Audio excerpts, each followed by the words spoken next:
Max Scherzer is one of those guys that I expect to benefit a lot from the pitch clock.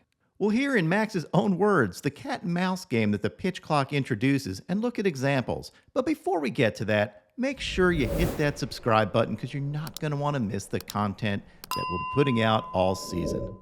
Now, Max is an absolute master at his craft. In fact, he said it takes him up to 3 years to learn a new pitch.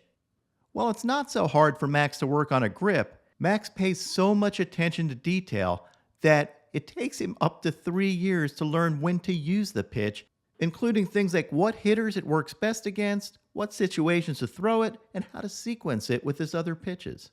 Max pays attention to every detail.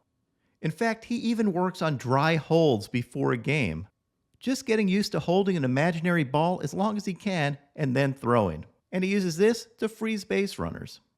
Max enjoys these little things so much that watching his bullpen is a blast.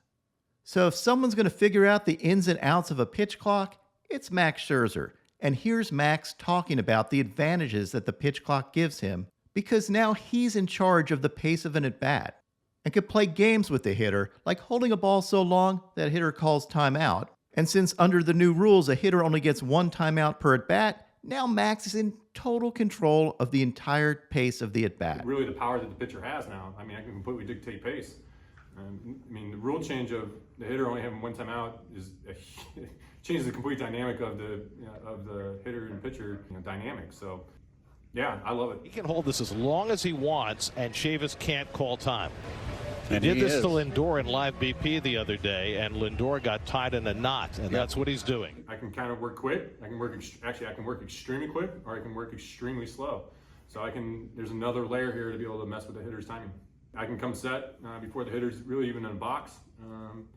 The rule, I can't pitch until 8, but as soon as his eyes are up, I can go. So, have that conversation with the umpire and make sure that's legal, and that is. So, just getting used to how this is going to be in 2023.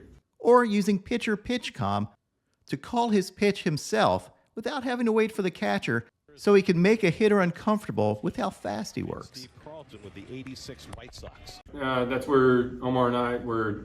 he's calling the game, but when I had an instinct of when I knew I wanted to throw a pitch in a location, I could just call it in and work extremely fast and use that to my advantage. And because he works on long holds, the rule on disengagements for pickoffs is unlikely to affect him very much, because he views holding a ball for a long period of time more effective in limiting the running game than throwing over. Holding the ball is one of the most effective ways to stop a running game. Rajay Davis taught me that. Playing with him, you want to stop a base stealer, just hold the ball. As a pitcher who's thought through every last detail about pitching, including trying to make a hitter uncomfortable with even how he walks up on the mound, I always like getting behind the mound and walking up towards the mound towards the hitter. I expect Max Scherzer to have a huge year. This is a cat and mouse game. There's rules, and I'll operate within whatever the rules are. I want to work quick. It's always been the hitter that can slow me down. So now the hitter doesn't have that ability anymore.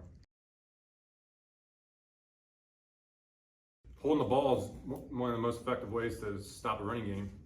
Rajay Davis taught me that. Playing with him, you want to stop a base stealer, just hold the ball.